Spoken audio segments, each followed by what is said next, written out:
Joker, 2019, directed by Todd Phillips.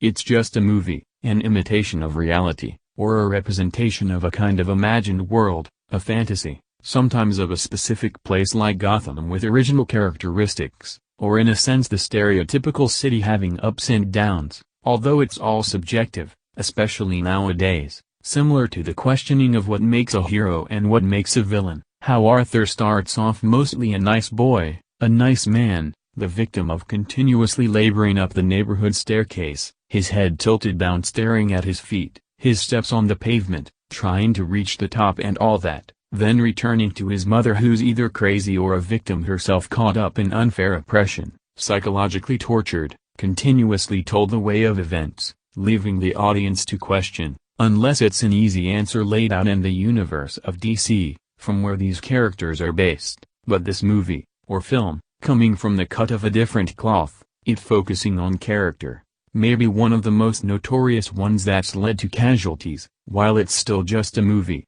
but it's sometimes more than that, the power of it or the influence, especially toward the featured actor, who has to go through what the character actually goes through, that is if you treat acting that way, then watch the transition of an innocent enough guy change into Joker. This dancing demon with makeup having delusions at first, watching them come to fruition at long last like a creator or entertainer lusting for audience approval, on the late night show finally, saying how this was exactly how he'd imagined it, tweaking the sadistic and all-ending knock-knock joke the other direction as his perspective changes abruptly, losing respect for the model once held high and now seen as the enemy, even a figure of everybody who's ever done him wrong. Like the first three victims in suits on the train harassing the alone woman, when Arthur on his journey of a bad day becomes the hero and redirects their regression until ultimately the gun is drawn and blood is shed, so he gets away and runs up the stairs, dashing with light and nimble feet but with a comedic and heavy stomp as clown shoes do,